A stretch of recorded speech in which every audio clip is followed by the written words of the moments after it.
Bismillahirrahmanirrahim. Assalamualaikum warahmatullahi wabarakatuh. Innal hamdalillah nahmaduhu wa nasta'inuhu wa nastahdihi wa natubu ilaihi wa na'udzu billahi min shururi anfusina wa min sayyiati a'malina. Man yahdihillahu fala mudilla lahu wa man yudlil fala hadiya lahu. Rabbi shrah li sadri wa yassir li amri wahlul 'uqdatam min lisani yafqahu qawli. Subhanaka la ilma lana illa ma 'allamtana innaka antal alimul hakim. Wa la haula wa la quwwata illa billahil 'aliyyil 'azim. Amma ba'd. Yang dimuliakan Tuan Imam, yang dihormati pengurusi masjid, tuan guru, alim ulama, muslimin dan muslimat yang dirahmati Allah sekalian.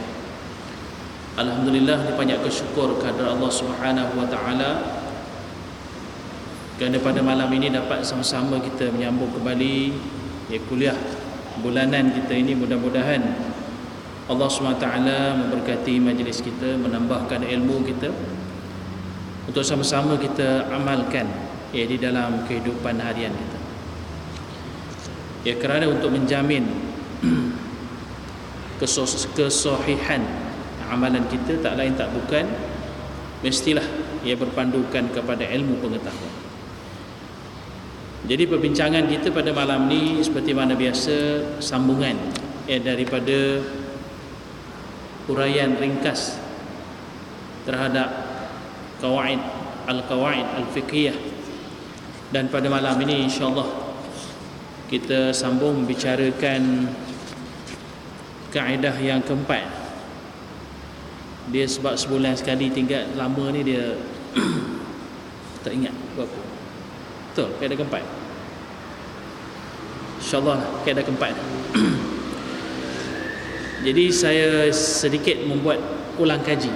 Mungkin ada yang baru hadir, yang baru mengikuti kelas ini, ataupun mungkin yang dah pernah ikut tapi tak berapa ingat. Jadi kita refresh semula, i'adah semula, mengulang kaji apakah yang dimaksudkan dengan al-qawaid al-fiqhiyah. Ia adalah merupakan satu cabang ilmu yang memberikan fokus, tarkis dalam perkara yang berkaitan dengan istinbat, iaitu persoalan yang mengeluarkan hukum. Namun demikian, kaedah-kaedah ini bukanlah kaedah yang diguna pakai oleh para alim ulama untuk istinbat hukum asal. Contohnya hukum asal ni ialah kefarduan solat. Kefarduan solat itu dia tidak guna pakai qawaid fiqhiyah, tetapi digunakan ilmu usul fiqh. Ilmu usul fiqh. Adapun qawaid fiqhiyah ini adalah untuk mengetahui hukum hakam yang bersifat furu'iyah, cabangan. Contohlah kita kata dalam bab solat, isu yang berkaitan dengan hukum niat dalam solat itu sendiri, rukun niat dalam solat. Jadi dia ni adalah isu yang dianggap sebagai cabangan. Walaupun dia memang usul juga, tetapi bila dibahaskan soal niat ini, berpandukan kepada hadis Rasulullah SAW, innamal a'malu bin niyat. Sesungguhnya amalan-amalan itu ataupun setiap amalan itu dengan niat. Maka para alim ulama mengistimbatkan hukum niat itu menjadi rukun. Jadi dalam isu cabangan yang lain, apakah dalam urusan ibadah yang lain pun niat itu menjadi rukun? Maka ulama bahas. Contohnya wudu, apakah perlu niat? Maka wudu itu salah satu rukunnya ialah niat. Tujuannya kenapa? Kerana bagi membezakan antara wuduk adat dan wuduk ibadah. Apa pula wudu adat? Wudu adat ni setengah orang dia bulan puasa, ya, akibat daripada kepanasan, kehausan, jadi dia ambil wudu. Kenapa ambil wudu? Nak bagi sejuk badan. Jadi tu dah jadi wudu adat, tak jadi ibadah kalau nak sejuk ke badan. Ada orang puasa, kenapa puasa? Sebab besok nak operate. Jadi puasa hari ni dia minta 24 jam tak makan tak minum. Jadi puasa tu kerana apa? Puasa tu ibadah ke adat? Ya, jadi puasa tu jadi adah, bukan jadi ibadah. Kerana apa? Dia bergantung kepada niat. Ya, maka ulama keluarkan kaedah al-umuru bimaqasidiha. Ya, setiap perkara berdasarkan kepada niatnya. Maka itu kaedah yang pertama. Dah ulang kaji berapa kali ni? Biasalah orang tutup gaji belajar, kita ulang semua ni. Kaedah yang kedua ialah, ingat kaedah kedua, al-yaqin la yazulu bisyakki. Yakin tidak akan hilang dengan datangnya syak. Contoh tu tuan-tuan boleh baca semua. Kaedah yang ketiga yang baru kita bahaskan dalam bulan yang lalu, al-masyaqqatu tajlibut taisir. Kesusahan akan mengundang kemudahan. Ya, kepayahan akan mengundang keringanan. Itu kita dah bahaskan. Ya, dan pada malam ni insya-Allah ya kita akan lihat ya kaedah yang berikutnya, iaitu ad-dararu yuzalu. Ad-dararu yuzalu. Ya, jadi perbahasan ilmu qawaid fiqhiyah ni, ya memanglah setengah orang kata, ustaz, kenapa mengajar qawaid fiqhiyah ni? Ya, benda ni benda berat. Saya kata benda yang berat boleh diringankan. Ya, benda berat boleh diringankan, boleh diringankan, buat secara ringkas ataupun difahami secara mudah. InsyaAllah jadi ringanlah. Kita bukan nak jadi ulama mujtahid kan? Ke ada mujtahid sini? Tak ada tak? Saya pun bukan ulama mujtahid. Ya, jadi tuan-tuan pun sekadar kita nak mengetahui hebatnya ilmu Islam ni. Dan sebenarnya kaedah-kaedah ini boleh diguna pakai. Sebab tujuannya bukan istinbat hukum. Tujuannya adalah untuk mengetahui hukum-hukum cabangan. Ya. Contoh kalau isu sekarang orang dok bahas soal apa hukum menyertai masuk pilihan raya. Mana ada nas? Mana ada Quran? Mana ada hadis? Mana ada sirah? Sebab itu sebahagian daripada umat Islam hari ini dia kata orang masuk pilihan raya itu bid'ah. Bukan saja bid'ah, bid'ah dalalah. Bukan saja dalalah, wa kullu dalalatin finnar. Kata kita masuk neraka pula. Sebab tu setengah orang dia tak percaya soal pilihan raya. Ya, kerana apa? Kerana mereka menganggap tidak ada sandaran hukum. Ya, jadi kaedah-kaedah kita guna pakai ni ada belaka ni. Dan kaedah ini bersumberkan daripada ijtihad ulama, fuqaha, mu'tabar, dan mereka berpandukan kepada kefahaman terhadap nas, sama ada Al-Quran ataupun hadis Nabi sallallahu alaihi wasallam. Jadi pada malam ini kita akan bicarakan kaedah yang keempat, ad-dararu yuzal. Ya, ad-darar maksudnya kemudaratan. Kita pun sebut mudarat. Ya, dalam bahasa Melayu kita ni dah banyak ya perkataan-perkataan Arab yang sudah dimelayukan. Ya, kerana asalnya bahasa Arab Jawi ataupun bahasa Melayu tak boleh lari daripada bahasa Arab asalnya. Ya, dari segi tulisan kita ada tulisan Jawi. Dari segi bahasa dah terlalu banyak bahasa-bahasa Melayu ni bersumberkan daripada Arab. Cuma orang-orang sekarang ni tak apa minat guna istilah-istilah Arab. Kerana dia nampak Arab tu Arab nasionalis, Arab kebangsaan dia nampak. Tapi sebenarnya kita kaitkan dengan bahasa Arab tu supaya dekat dengan Al-Quran. Ya, istilah-istilah. Ya. Contohnya istilah apa kita kata? Istilah musalla. Madrasah. Ma'had. ihtifal. Ini semua istilah Arab. Ya, tapi kadang-kadang kita ni terpengaruh nak juga guna istilah-istilah moden, dan tanpa kita sedari kita makin merenggangkan diri kita daripada bahasa Arab itu sendiri, yang mana bahasa Arab itu adalah bahasa teras Al-Quranul Karim. Ya. Jadi maka perkataan darar, mudarat tu digunakan dalam bahasa Melayu, mudarat. Ya, berasal pada perkataan darar. Ad-dararu yuzalu. Ya, kemudaratan itu perlu dihapuskan. Itu kaedah. Jadi apa maksud kaedah ni pada hari ini kita bincang? Islam adalah agama yang membawa kebaikan. Jadi Islam ni, al-Islam kulluhu khair. Islam semuanya kebaikan. Carilah dalam Islam ni keburukan, tak jumpa. Dan kalau jumpa pun bentuk keburukan, dia untuk kebaikan juga. Kita akan bahaskan.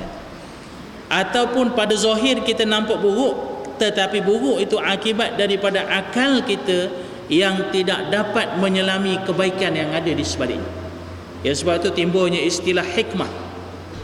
Hikmah di sebalik hukum Allah Ta'ala. Semua hukum Allah Ta'ala, semua syariat ada hikmah. Tapi hikmah itu ada yang boleh dicapai oleh akal, dan ada yang tidak dapat dicapai oleh akal kita. Rabbana ma khalaqta hadza batila subhanaka faqina azabana. Wahai Tuhan kami, kamu tidak ciptakan perkara ini batila, sia-sia. Tak ada benda sia-sia, semuanya ada manfaat.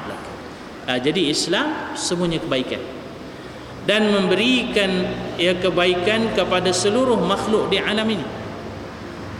Orang Islam, orang bukan Islam.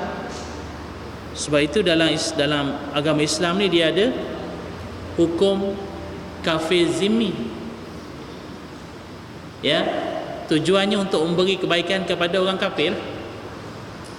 Ada istilah kafir muahad, ada istilah kafir musta'man. Semuanya untuk beri kebaikan kepada manusia. Wa ma arsalnaka illa rahmatan lil alamin. Tidak kami utuskan kamu wahai Muhammad melainkan memberi rahmat kebaikan kepada seluruh alam. Sebab tu hari ini orang bukan Islam, kalau betul-betul kita perjelaskan kebaikan Islam kepada mereka, insya-Allah mereka akan terima Islam. Masuk Islam tu mungkin peringkat yang paling tinggilah, tapi menerima Islam tu insya-Allah. Ya, cuma malangnya kita tak jelaskan Islam tu dalam keadaan yang baik, dan ramai di kalangan orang Islam tidak memberikan contoh tauladan yang baik kepada bukan Islam. Ya. Ada kawan saya pergi ke Kemboja. Ini Kemboja. Di sana dia jumpa seorang jutawan Cina. Ya, dia jumpa jutawan Cina, dan ada satu bangunan besar di Phnom Penh tu. Jutawan Melayu, jutawan Cina dari Malaysia. Orang Johor. Jadi kebetulan berkenalan tu, Cina bukan Islam, bawa ajak minum. Dan dia cerita, dia kata Malaysia susah meniaga, dia kata. Ya, kalau benda tu 100,000, 50,000 tu masuk sana, masuk sini, masuk sana, masuk sini. Kami di Kemboja ni tak ada masalah, meniaga mudah. Tak ada kena itu, tak ada kena ni, tak ada kena cah, tak ada kena apa, tak ada kena pau, tak ada kena niaga. Sebab tu ramai orang kita pergi sana, terutamanya orang Cina. Sebab orang Cina ni nak untung. Jadi siapa yang buat benda ni? Kadang-kadang orang Melayu. Jadi bagaimanakah hidayah tu nak masuk, sedangkan kita telah menyebabkan hijab untuk menerima hidayah Allah Subhanahu wa taala. Ya. Jadi sedangkan Islam itu adalah khair kulluhu, semuanya baik. Ya. Jadi kebetulan saya tengok YouTube yang mana ada orang wallahu alam lah betul tidak, kata anak George Bush masuk Islam, ya, perempuan. Ya, jadi dia bagaimana dia menerangkan tentang hati dia terdetik untuk masuk Islam. Ya, bila dia berjumpa dengan orang Islam muslimah yang susah di bulan Ramadan, ya, kemudian dia pergi rumah orang tu sediakan makanan, makan minum semua, tapi tuan rumah tak makan. Walaupun dia miskin, ya, makanan yang sedikit ada dijamu kepada dia. Ditanya kenapa tak makan? Saya berpuasa. Kenapa susah puasa? Kami berpuasa untuk merasakan betapa susahnya kehidupan orang miskin. Jadi dia kata dia terdetik hati, tersentuh hati. Dah lah orang ni orang miskin, dia berpuasa pula. Supaya apa? Supaya rasa kesusahan orang yang lebih susah daripada dia. Jadi akhirnya perkara-perkara ni menyebabkan orang bukan Islam masuk Islam. Hebatnya Islam. Tu baru buat puasa. Ya. Kalau bab hukum hudud ni dilaksanakan betul-betul, insya-Allah lagi ramai orang masuk Islam. Ya, sekarang ni bermacam-macam jenayah yang timbul.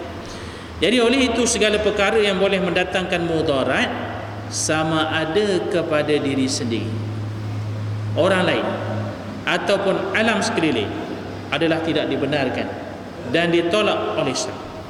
Mudarat pada diri. Apa mudarat pada diri? Contohnya, kita dah sakit jantung, isap rokok pula. Yang tak sakit jantung tak apa isap rokok, tak apa. Tak apa. Ni keluar YouTube kan, keluar fatwa baru pula. Ya. Jadi dah sakit jantung, isap rokok lagi. Bukankah mudarat pada diri itu? Ya. Jadi kena tinggalkan. Ad-dararu yuzal. Benda mudarat kena hapuskan, tinggalkan. Ustaz, saya ni memang menghapuskan rokok ni sebab tu saya bakar, Ustaz. Ada pula dia punya jawab tu, jawab tetap menjawab. Ya, saya isap rokok Marlboro ni kerana niat saya untuk membakar Yahudi, dia kata. Ada juga macam tu. Semangat tu. Ya, ada hujah dia. Ya, tetapi dari segi hukumnya mudarat perlu dihapuskan. Ya. Ataupun mudarat kepada orang lain, tak boleh. Ataupun mudarat kepada alam. Ya, mudarat kepada alam. Contohnya kayu balak kita banyak, kita tebas semudah-mudahnya. Ya, hinggakan sungai kita sekarang ni kalau kita tengok di negeri Pahang tak ada yang jernih. Ada sungai jernih? Sungai mana jernih? Sungai Black? Sungai Kuantan? Sungai Kuantan bukan setakat coklat, merah lah jadinya. Tak tahu apa yang berlaku di hulu sana.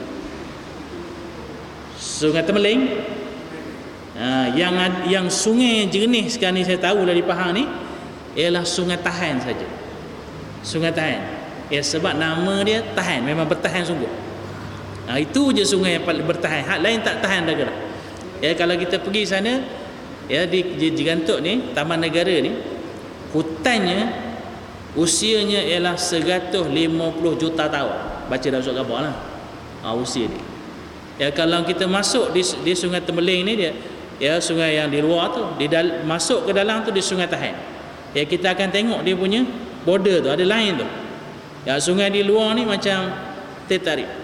Ya, sungai di dalam tu gelap hitam je dan jernih.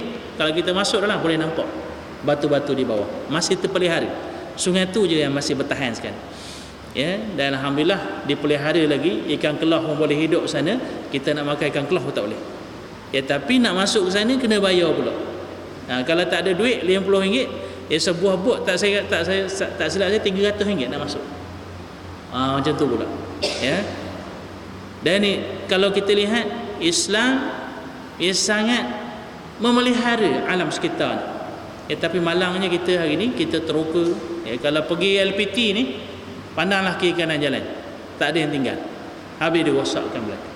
Dan inilah yang mengundang bala Allah Subhanahu wa taala. Ya, bila kita rosakkan zaharal fasadu fil barri wal bahri bima kasabat aydin nas. Telah zahirlah kerosakan fil barri ni atas darat, wal bahri dan di dalam laut, bima kasabat aydin nas dengan sebab tangan manusia yang merosakkan. Ya, kerana Allah Ta'ala tidak pernah menzalimi manusia. Binatang tak menzalimi manusia. Ya, tapi yang menzalimi ialah tangan manusia itu sendiri. Jadi ini adalah yang merupakan prinsip Islam. Ini sangat menepati syiar Islam sebagai agama rahmat kepada seluruh alam. Jadi dalil kaedah ini, ya, ad-dararu yuzal, ya, segala yang mudarat itu perlu dihapuskan, ialah firman Allah Subhanahu wa taala dalam surah Al-An'am ayat 119, ba'da auzubillahi minasyaitonir rajim, wa qad fassala lakum ma harrama 'alaikum illa matturirtum ilaih. Maksudnya, padahal sesungguhnya Allah telah menjelaskan kepada kamu apa yang dia haramkannya atasmu, kecuali apa yang terpaksa kamu memakannya. Jadi perkataan illa matturirtum, ya, yang terpaksa tu, ya, itu adalah, ya, menjadi dasar kepada kaedah ini. Ya, maknanya, ya, setiap yang mudarat itu perlu dihapuskan. Tetapi kalau terpaksa, maka yang mudarat itu kadang-kadang terpaksa dilakukan. Ya, nanti kita akan lihat nanti. Ada benda-benda yang terpaksa kita buat. Contoh apa? Ya, orang sebut contohnya pilihan raya. Ya, setiap kali masuk pilihan raya kalah. Jadi maknanya bila nak masuk pilihan raya undi itu, bersedialah untuk kalah. Dia motivasi begitulah. Ya, kenapa pilihan raya itu perangkap musuh yang dicipta oleh barat untuk mengekalkan kuasa-kuasa pemerintah.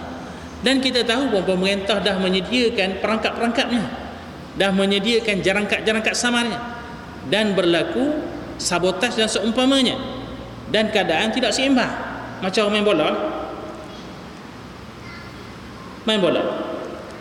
pengadil dia, linesman dia juga, penyokong kita hanya boleh 10% penyokong kita, 90% dia. TV dia, jurah hebah dia yang membuat ulasan dalam TV. Padang pula tak sama, padang kita go besar, padang dia go kecil. Jadi macam mana nak menang? Tapi kalau kita tak lawan, tak main, penipuan tu akan dia buat lagi berleluasa. Tidak ada check and balance, tidak ada keseimbangan kuasa. Maka ketika itu dua-dua mudarat. Tapi kita terpaksa melibatkan diri dalam mudarat untuk mengelakkan mudarat yang lebih besar. Ni orang yang tak faham tentang isu pilihan raya ni, sebab tu dia tolak pilihan raya. Ya, tapi bagi kita, memasuki pilihan raya itu adalah sebahagian daripada usaha amar ma'ruf nahi mungkar. Ya, supaya ada check and balance. Ya, kerajaan ni akan menjadi lebih stabil, lebih berhemah, lebih bertanggungjawab apabila ada pembangkang yang kuat. Itu kita maksudnya kita memasuki pilihan raya. Yang kita faham. Ya. Dan ini berdasarkan kepada ayat yang kita bacakan, dan kita akan huraikan dia punya kaedah-kaedah nanti. Kemudian sabda Rasulullah sallallahu alaihi wasallam, la darar wala dirar. La darara wala dirar. Tidak boleh membuat mudarat kepada diri sendiri, dan tidak boleh memudaratkan orang lain dengan membalas kemudaratan dibuat. Hadis hasan riwayat Ibnu Majah dan Ad-Darqutni dan lain-lain. Jadi kalau kita lihat hadis ini, ya, hadis ini kalau boleh hafal, la darara wala dirar, kerana dia menjadi asas kepada kaedah ad-dararu yuzal. Setiap benda yang mudarat perlu dihapuskan. Jadi ulama-ulama bahaskan hadis ini, la darar maksudnya kita tak boleh membiarkan diri kita ke dalam mudaratan. Ya. Jadi untuk menjaga diri kita ni, kita perlu jaga dari sudut apa? Dari sudut agama. Jangan mudaratkan akidah kita, kepercayaan kita. Dengan cara macam mana? Mengikuti ajaran-ajaran sesat.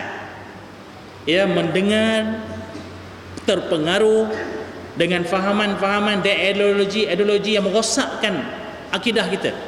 Ya, macam di negeri Pahang sekarang ni, terlalu banyak ajaran sesat. Ya, tok-tok guru yang tak tahu daripada mana belajar, tiba-tiba muncul jadi tok guru, kemudian memberikan fatwa-fatwa yang sesat. Dia sesat dan menyesatkan orang lain. Itu yang timbul Tuhan Harun. Ya, itu yang timbul ajaran Hasan Anak Rimau. Itu bukan saja fahaman tersebut, ya, bahkan ideologi baru sekarang ni, pluralism, liberalism, secularism. Ini sebenarnya adalah fahaman-fahaman merosakkan akidah. Ya, liberalism contohnya, yang mana baru-baru ni Majlis Agama Islam Selangor telah mengeluarkan fatwa sesat kepada kumpulan Sisters in Islam. Jadi ini satu usaha untuk menyekat fahaman-fahaman yang merosakkan. Kerana perjuangan sistem Islam ni perjuangan berbentuk liberalism. Antaranya ialah memperjuangkan sama rata hak, sama rata antara lelaki dan perempuan. Kerana mereka ni nampak orang perempuan dalam undang-undang Islam didiskriminasikan. Sebab dia nampak kuasa talak, cerai, kenapa tak bagi pada perempuan? Orang lelaki je. Orang lelaki pula mudah nak kahwin 2-3. Orang lelaki pula ramai yang jadi ketua, bos, Perdana Menteri, Menteri Besar, semua orang lelaki, tak boleh perempuan. Dalam bab harta pusaka, orang lelaki lebih banyak dapat pada perempuan. Jadi mereka nampak Islam ni diskriminasi wanita. Tetapi hakikatnya Islam adalah agama yang adil. Takkanlah semua yang orang lelaki dapat perempuan dapat. Orang lelaki jadi ayah, perempuan jadi ayah lah. Orang lelaki main rugby, perempuan main rugby juga. Orang lelaki main takraw, perempuan main takraw juga. Orang lelaki nak mencerai, boleh mencerai, perempuan nak mencerai. Kalaulah bagi kuasa mencerai pada perempuan, agak-agaknya macam mana? Setiap 2 minit cerai, setiap 3 minit cerai. Kerana wanita emosi, dikurniakan kelebihan dari sudut itu. Tetapi ini bukan menggambarkan kerendahan wanita. Allah Ta'ala kurniakan wanita dengan kelebihan-kelebihannya pula. Emosi perempuan itu sesuai untuk dia mendidik, mentarbiah, melahirkan generasi orang yang hebat. Orang lelaki boleh mendidik anak jadi orang hebat, boleh kat sekolah, tapi balik rumah dilempang pula anak dia. Dah, kat sekolah tu nampak gaya hebat, tapi kalau kat rumah lain macam. Orang lelaki boleh, kalau anak perempuan menangis pukul 3 pagi, dia bangun tak? Tu tanya lelaki sini, mana yang bangun? Bangun kencing, tidur tempat lain. Tapi orang perempuan, anak dia nangis 1 pagi, nangis 2 pagi, nangis 3 pagi, nangis, insya-Allah dia akan bangun. Walaupun mulut ngomel tu, ngomel jugalah, membebel-bebel juga, tapi dia boleh bangun. Kenapa? Emosi tu ada pada wanita, naluri keibuan. Orang lelaki misalnya, kalau hilang kunci motor dia boleh cari tak? Kalau dia cari, jawabnya ada benda pecah jawabnya. Kalau kunci motor hilang, suruh perempuan cari jumpa, bukan kunci motor lah, cermin mata ni, padahal dia letak dai dia. Orang lelaki hilang, siapa boleh cari? Perempuan boleh cari. Jagung kalau hilang, orang lelaki boleh jumpa? Tak boleh jumpa, tapi orang perempuan boleh jumpa. Ini naluri yang Allah Ta'ala berikan kepada wanita. Jadi justru itu, lelaki dan wanita ni ada kelebihan yang diberikan. Masing-masing ada kelebihan dan bukan kekurangan. Maka tak boleh lelaki menjadi perempuan dan perempuan tak boleh menjadi lelaki. Kalau lelaki nak jadi perempuan, dia akan tersangkut di tengah-tengah. Dia akan jadi maknya. Tak? Ramai tak? Lorong kunyit tu nak jadi perempuan belaka tu, jantan nak jadi perempuan, maka dia jadi maknya. Kalau perempuan nak jadi lelaki, tak boleh juga, dia jadi tomboy. Dan sekarang ni pula yang menakutkan kita, muncul pula kumpulan yang lagi serius lagi. Dia tukar terus jantina. Orang lelaki dia nak jadi perempuan, dia pergi Thailand, dia operate zakar dia ubah jadi faraj. Ni sekarang ni transgender sekarang, yang di Negeri Sembilan gitu kan, yang mereka menang dalam kes saman dia buat oleh Majlis Agama Islam Negeri Sembilan tu, mereka menang perjuangan mereka. Dan sekarang ni Majlis Agama yang membuat rayuan semula. Jadi ini realiti yang berlaku dalam masyarakat. Semuanya ini adalah membawa kepada kemudaratan diri sendiri. Sebab itu Islam telah meletakkan la darar, tidak boleh membuat benda-benda mudarat. Mudarat dari sudut akidah ni banyak berlaku. Jadi jangan kita terpengaruh. Yang kedua, wala dir. Wala dir ni maksudnya tak boleh balas benda mudarat dengan melakukan mudarat yang baru. Jadi tuan-tuan yang dirahmati Allah sekalian, kita lihat di bawah ni ada contoh-contohnya. Yang pertama, harus hukumnya dipulangkan semula barang yang ada kecacatan atau rosak kepada penjual. Kita beli tepung, bawa balik, buka-buka, tepung tu dah masam. Dari segi hukum, mudarat itu perlu dihapuskan. Macam mana cara? Pulang semula kepada penjual untuk kita dapatkan benda yang baru. Kerana kemudaratan perlu dielakkan. Itu satu. Ya, sebab itu dalam Islam, dalam bab jual beli ni dia ada panggil majlisul khiyar. Ya, majlis membuat pilihan. 3 hari. Ya, diberikan kepada kita tempoh untuk membuat pilihan. Ya, sama ada meneruskan jual beli ataupun sebalik.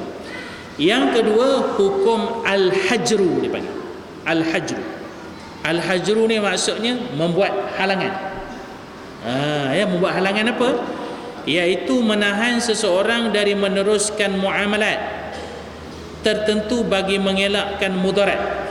Jadi dalam Islam boleh orang-orang yang tertentu, pihak berkuasa tidak benarkan dia berniaga.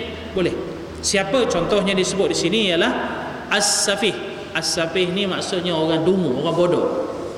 Orang bodoh ni ataupun orang luruh bendul, dia ada akal, tapi akalnya tak boleh nak mikir lebih jauh. Jadi banyak kena tipu. Kalau jual beli, maknanya peniaga, kalau peniaga tu bohong, dia kena tipu macam tu je. Ya. Jadi orang macam ni, pihak pemerintah boleh sekat muamalah dia. Ya, kadang-kadang dia tipu. Di kampung ada orang macam ni. Dia ada tanah, macam kampung saya tu, dia seorang je. Dia dipanggil sebatang kara. Ya, mak ayah tak ada, meninggal. Adik-beradik pun ada, dia tinggal seorang. Jadi tanah dia 5 ekar tu diwarisi kepadanya. Jadi ada pok-pok saudara, mak saudara hak jahat ni nipu dia. Ya, tak apalah.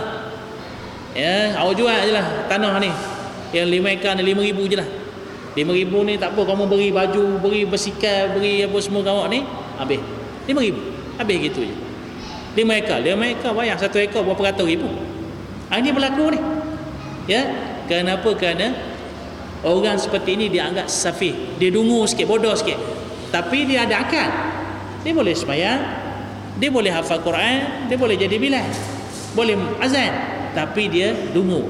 Orang macam ni, pihak pemerintah boleh jaga hartanya.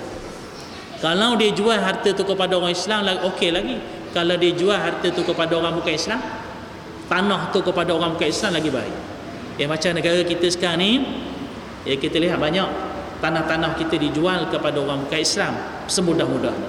Ya, kerana orang bukan Islam ni, khususnya yang datang daripada Singapura, luar negara, mereka ada wang, mereka ada ringgit. Ya, tanah itu mungkin harganya 90,000, tapi ditawarkan dengan harga 1 juta. Siapa yang tak kelabu mata?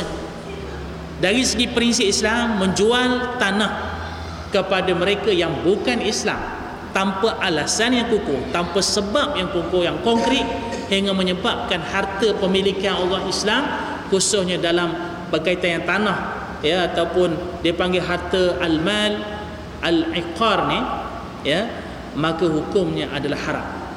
Kenapa? Kita nak jaga tanah kita ni. Kalau tidak, besok kita boleh jadi duduk di rumah kita, tapi tanah milik orang. Ni bimbang Di Israel, di Palestin macam inilah berlaku. Orang-orang Yahudi dia beli harta tanah orang Islam. Ya, dengan kekuatan duit yang dia ada, dia beli dengan jutaan dolar. Orang Islam jual. Akhirnya pemilikan harta orang Islam makin kecil, makin rendah. Ini yang berlaku. Ya. Jadi tuan-tuan yang dirahmati Allah sekalian, juga boleh menghalang seorang mufti. Mufti boleh halang. Tadi as-safih ni bodoh, sekarang mufti ni cerdik pula. Boleh juga halang sekiranya dia berkelakuan tidak sopan, iaitu mengeluarkan fatwa yang bukan-bukan. Boleh dihalang.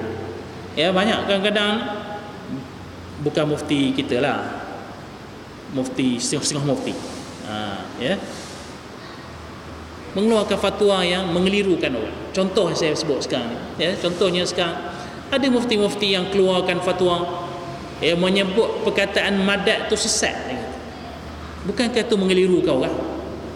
Kemudian perkataan al-ghaus sesat, hingga ramai orang terkeliru. Yang sesatnya apabila disalah guna. Madad ya Ali, itu sesatlah.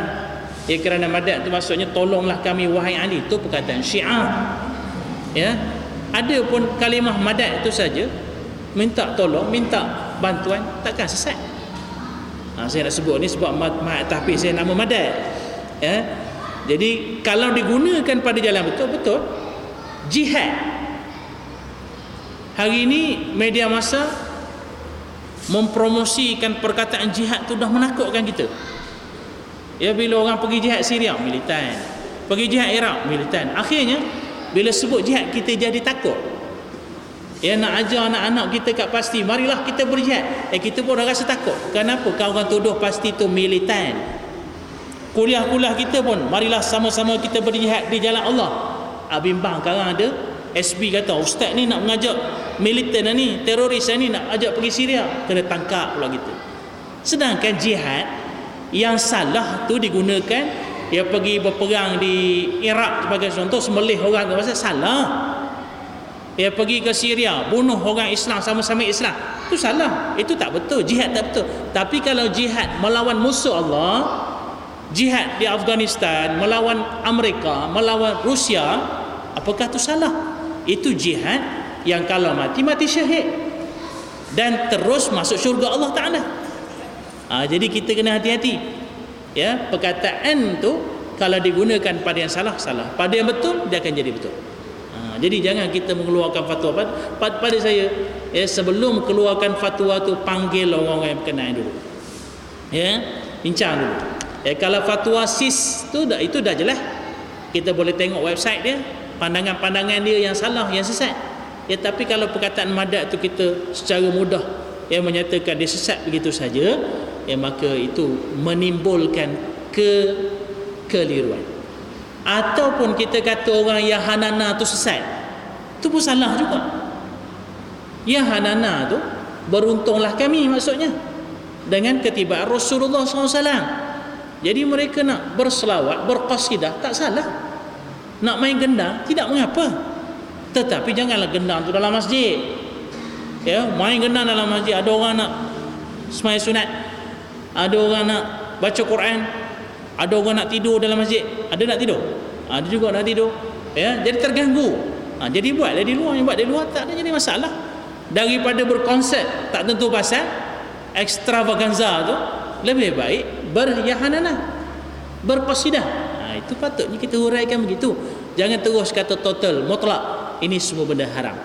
Kadang-kadang kita menzalimi ya benda-benda baik yang dibuat.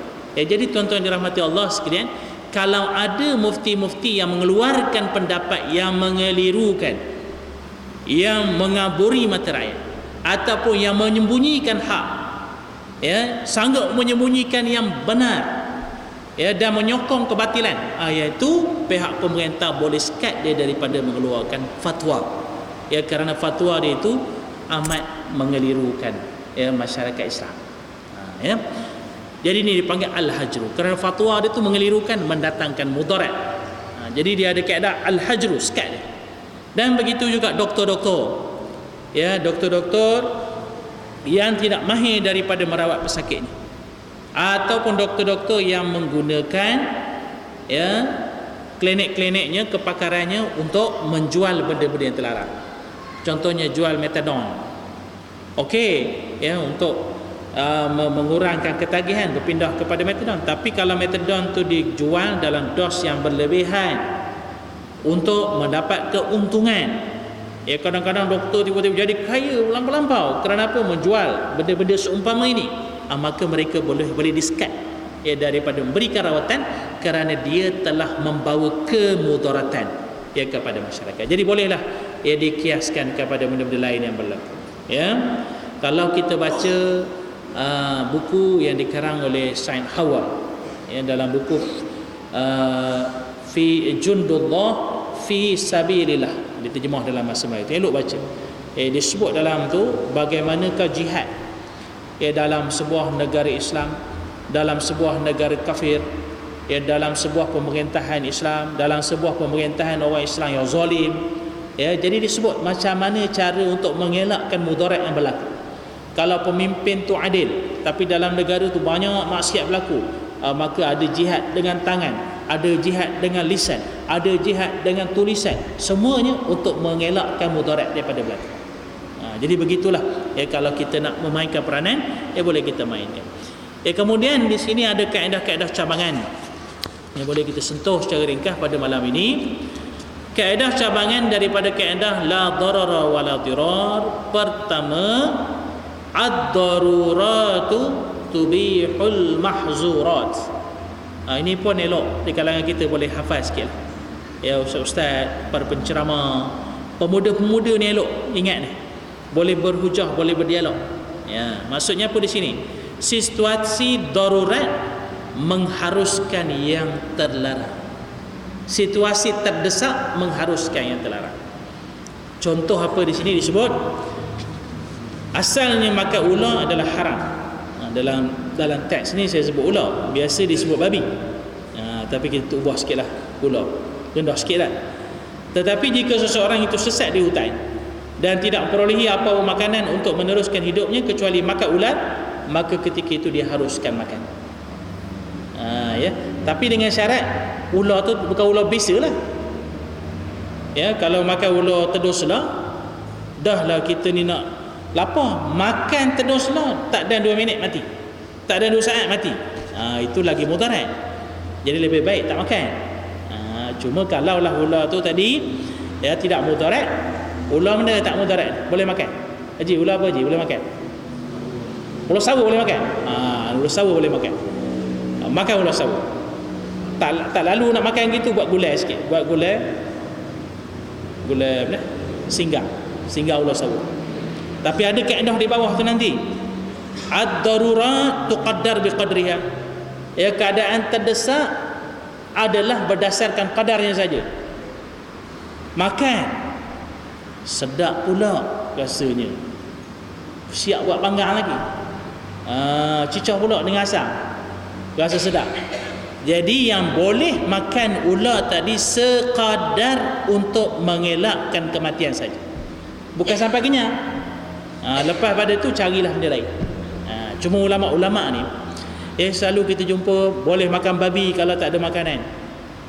Sebenarnya babi tu dah, ular tu dah kira ekstrim lah. Dalam hutan ni banyak lagi benda boleh makan tak? Banyak tak? Banyak. Kera boleh makan, tupai boleh makan, cengkrik boleh makan, banyak lagi. Cacing boleh makan dalam hutan. Kayu tu boleh makan. Akar kayu dalam tu ada air. Tapi cuma ulama dia buat contoh yang agak ekstrim. Maknanya sampai ular pun boleh makan dalam keadaan terdesak. Jadi banyak lagi lah. Contohnya dalam bab ibadat kita. Contohnya solat jamak. Solat jamak ni dia ada syarat-syarat kan.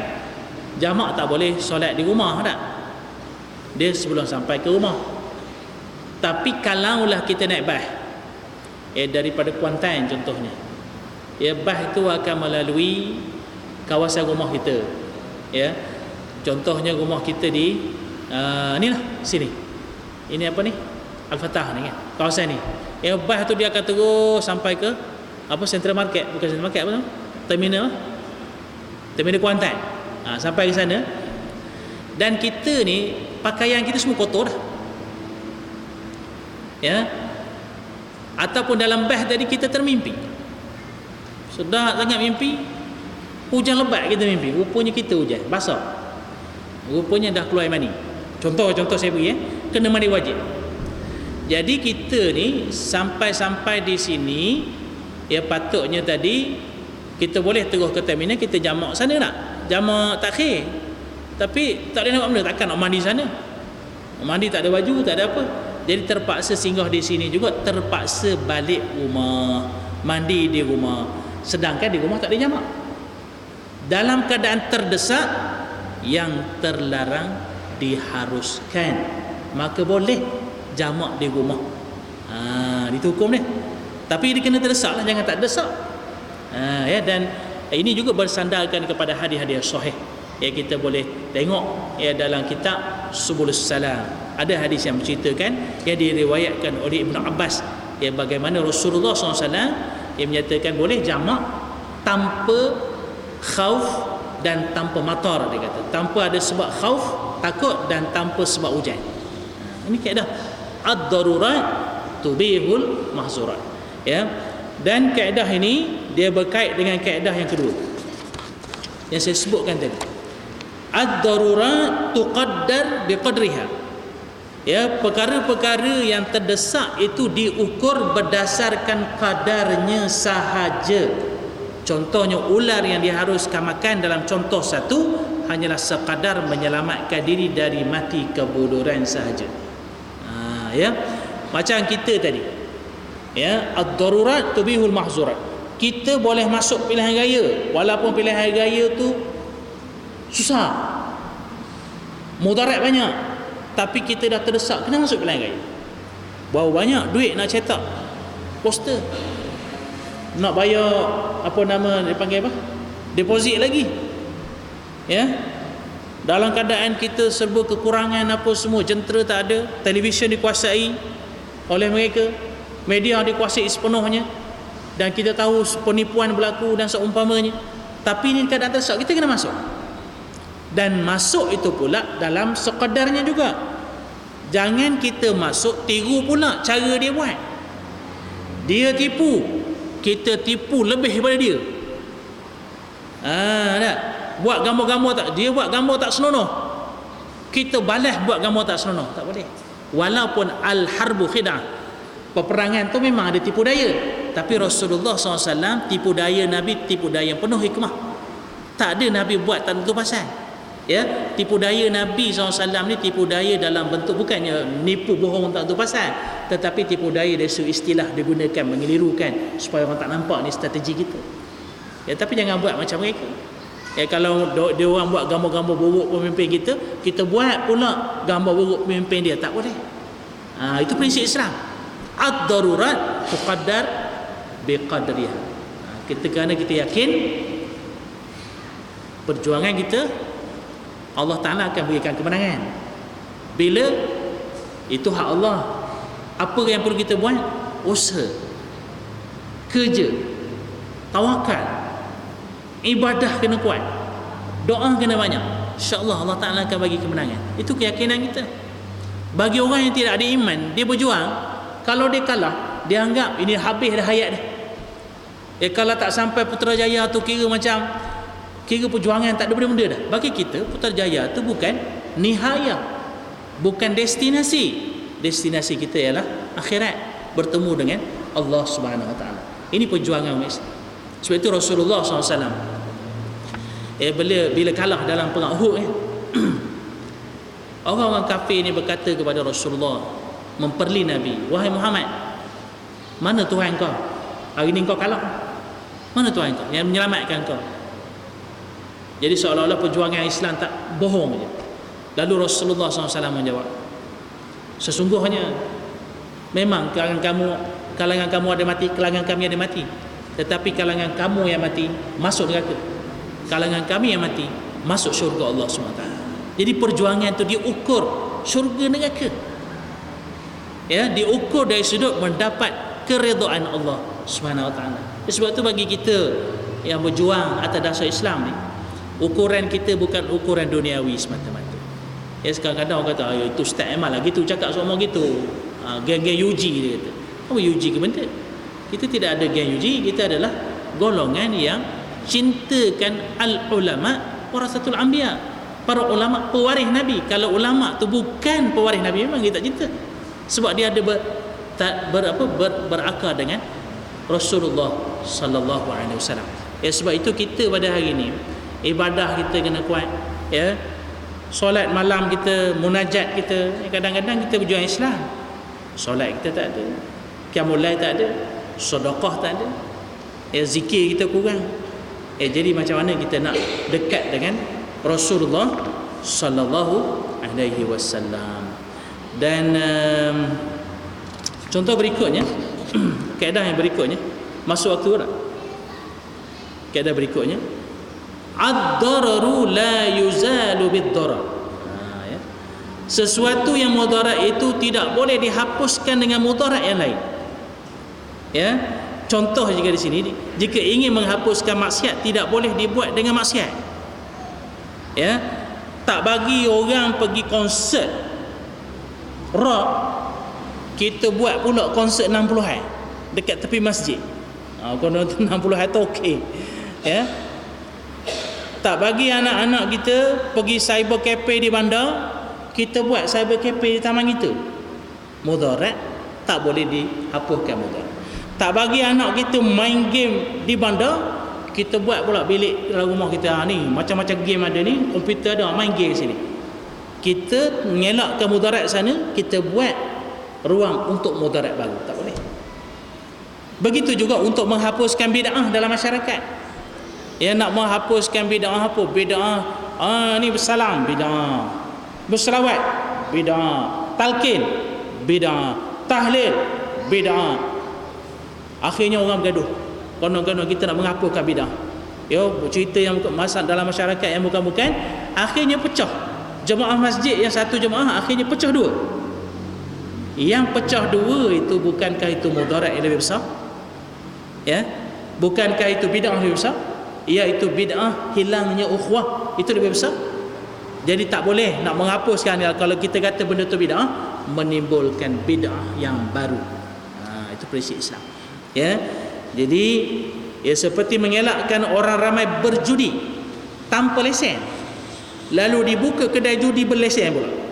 Ya, kami ni buka kedai judi ni, ya, di Genting Highland ni sebenarnya, ya, untuk mengelakkan kedai-kedai judi yang tak berlesen ni, jadi boleh tumpu ke sana belaka. Dan tujuannya untuk menguji iman orang Islam. Ada pula nak menguji iman ni. Kerja menguji iman ni, nak uji iman, kerja siapa? Kerja syaitan. Syaitan dah beritahu dia akan datang menghalang daripada belah depan, akan halang daripada belah belakang, akan halang daripada belah kanan, akan datang belah kiri. Kerja syaitan. Kita pula nak mengambil tugas syaitan. Patut syaitan suka. Ya. Jadi ni banyak berlaku. Ya. Yang tak berlesen yang orang kampung buat tu kita tangkap. Yang berlesen banyak ni di Taman Tan, di Jaya Gading, ya, di Gambang, kedai-kedai loteri. Begitu ramai orang kita. Yang tu tak tangkap sebab berlesen. Tak boleh nak mengelakkan judi tak berlesen dengan berwujudkan judi berlesen. Juga dianggap benda dua-duanya mudarat. Ad-dararu yuzal. Benda mudarat ni harus dielakkan. Ya. Ini sebenarnya orang bukan Islam, orang Cina pun, ya, kalau kita cakap tanya betul-betul, orang kata dari hati ke hati, dia orang pun kalau tanya isteri-isteri dia, orang tak suka suami-suami berjudi. Yang kalau judi minum arak, gitu juga. Ya, tetapi mungkin itu dah menjadi suatu amalan dia, budaya dia. Tapi hakikatnya dalam agama-agama Taoism, ya, agama Buddha, agama Hindu, sebenarnya ajaran itu melarang berjudi dan minum arak. Cuma agama-agama ni dia setakat larang. Berbeza dengan Islam. Islam dia larang dan dia sediakan hukuman. Kerana Islam agama yang diturunkan oleh Allah Ta'ala. Allah Ta'ala tahu manusia. Kalau setakat larang ni, tak jadi benda. Kerana ada kumpulan yang degil. Yang degil itu ubatnya ialah dengan cara menyediakan hukuman. Maka wujudnya hukum Allah yang dinamakan hukum hudud, qisas dan ta'zir. Ya, wallahu a'lam bissawab. Insya-Allah, ya, kita akan sambung, ya, dalam kaedah yang berikutnya. Mudah-mudahan kita dapat sedikit sebanyak manfaat. Ya, sebenarnya ada syair untuk kita mengapai kaedah ni. Ya, dalam buku tu kalau baca ada syair qawaid fiqh kubra dia panggil. Khamsun muqarraratun qawaidu mazhabi lisyafi'i fakun bihinna khabir. Ya. Dararu yuzalu wa'adatun qad hukimat wa kadzal masyaqqatu tajlibu at-taysir wasyakku la tarfa' bihi mutayaqqinan wal qasda akhlis in aratta ujura.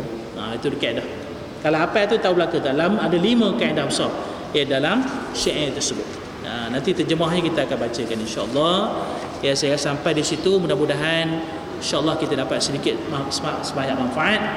Aqulu qawli hadza wa astaghfirullahal azim li wa lakum. Wassalamualaikum warahmatullahi wabarakatuh. Dan saya juga yang melancarkan derma sumbangan kepada Ma'had Tahfiz Madad, Ma'had di Rosat Diniyah di Jerantuk. Alhamdulillah dah dibuka pada 6 hari bulan yang lalu, dan sekarang ni ada lebih kurang 11 orang, dan pendaftaran tu akan pendaftaran dah tutup dah. Sebenarnya ada 17 orang pelajar yang bakal masuk ya, dan ada ramai juga daripada Kuantan ni. Jadi saya mengucapkan ribuan terima kasih kepada tuan-tuan yang selalu memberikan derma, memberikan sumbangan, doa, dan malam ni saya lancarkan insya-Allah ya boleh. Lepas ni di belakang sana akan disediakan tempat untuk menderma, dan doakanlah insya-Allah berjaya lah ya Ma'had Tahfiz di Jerantuk ni ya, mudah-mudahan insya-Allah. Sekian, wallahu a'lam bissawab.